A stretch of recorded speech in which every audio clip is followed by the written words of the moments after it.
संयुक्त राष्ट्र दिवस 24 अक्टूबर को 1945 में संयुक्त राष्ट्र चार्टर के माध्यम से संयुक्त राष्ट्र के आधिकारिक निर्माण की वर्षगांठ के उपलक्ष्य में मनाया जाता है। संयुक्त राष्ट्र दिवस उस तारीख को मनाया जाता है जब 1945 में संयुक्त राष्ट्र चार्टर की पुष्टि की गई थी। संयुक्त राष्ट्र अपने अधिकांश हस्ताक्षरकर्ताओं के साथ अस्तित्व में आया था, जिसमें सुरक्षा परिषद के 5 अस्थायी सदस्य शामिल हैं, जिन्होंने इसके संस्थापक दस्तावेज की पुष्टि की है। दिवस की थीम सभी के लिए समानता, स्वतंत्रता और न्याय है। इस दिन देश विभिन्न मूल के व्यक्तियों के बीच सद्भाव और शांति की अवधारणाओं को बढ़ावा देने के लिए एकजुट होते हैं। 24 अक्टूबर को हम संयुक्त राष्ट्र की स्थापना का अवलोकन करते हैं। संयुक्त राष्ट्र नामक बहुराष्ट्रीय संगठन की स्थापना 1945 में हुई थी।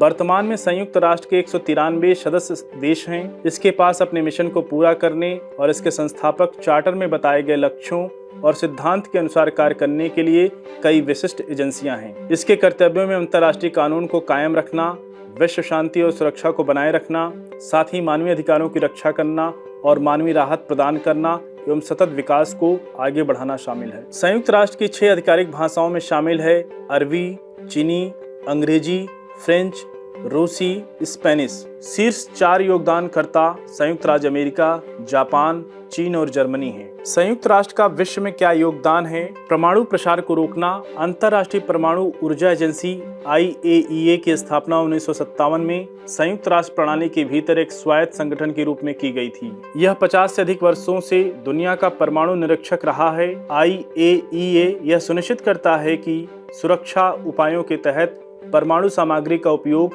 केवल शांतिपूर्ण उद्देश्यों के लिए किया जाता है। वर्तमान में 180 से अधिक राष्ट्रों ने एजेंसी के साथ सुरक्षा उपाय समझौते किए हैं। पिछले 60 वर्षों में संयुक्त राष्ट्र दुनिया के अशांत क्षेत्रों में शांति सैनिकों और पर्यवेक्षक दलों को भेजकर शांति बहाल करने और कई देशों को शांति से उबरने में सक्षम बनाने में सफल रहा है। संयुक्त राष्ट्र निरस्त्रीकरण प्रयासों का समर्थन करता है।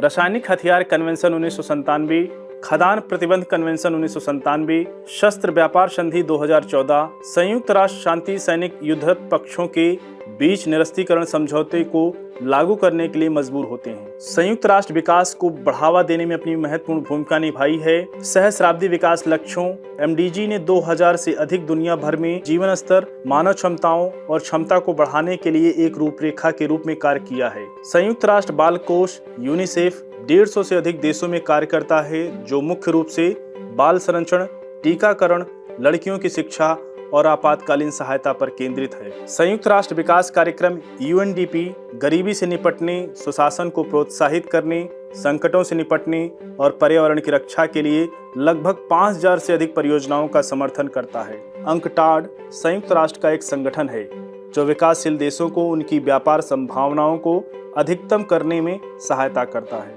विश्व बैंक ने 1947 से 170 से अधिक देशों में 12,000 से अधिक परियोजनाओं को वित्त पोषित किया है और विकासशील देशों को धन उधार देता है। यूनेस्को ने 137 देशों को ऐतिहासिक, सांस्कृतिक, प्राकृतिक स्थलों को संरक्षित करने में सहायता की है। इनमें से 1000 से अधिक स्थानों को उनके उल्लेखनीय सार्वभौमिक महत्व के कारण वैश्विक धरोहर स्थल में नामित किया गया है।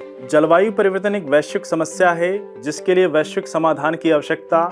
अंतर सरकारी panel on climate change IPCC, जिसमें 2000 प्रमुख जलवायु परिवर्तन वैज्ञानिक शामिल हैं, प्रत्येक 5 से 6 वर्षों में व्यापक वैज्ञानिक आकलन जारी करता है। 1948 में संयुक्त राष्ट्र महासभा ने मानवाधिकारों की सार्वभौमिक घोषणा को अपनाया। इसने राजनीतिक, नागरिक, आर्थिक, सामाजिक और सांस्कृतिक अधिकारों पर दर्जनों कानूनी रूप से बाध्यकारी समझौतों को लागू करने में सहायता की है। संयुक्त राष्ट्र मानवाधिकार निकायों ने दुनिया का ध्यान यातना, गायब होना, मनमाना निरोध और अन्य उल्लंघन के मामलों पर केंद्रित किया है। युद्ध, अकाल, उत्पीड़न से भाग रहे 117 मिलियन व्यक्तियों की सहायता और सुरक्षा करना। दुनिया भर में 12 अभियानों में लगे 87,000 शांति सैनिकों की उपस्थिति के साथ शांति बनाए रखना। भारत में संचालित संयुक्त राष्ट्र की एजेंसियां, कार्यालय, कार्यक्रम और फंड दुनिया भर में सबसे बड़े संयुक्त राष्ट्र क्षेत्र नेटवर्क में से एक बनाते हैं। खाद्य और कृषि संगठन FAO ने 1948 में भारत में अपना परिचालन शुरू किया,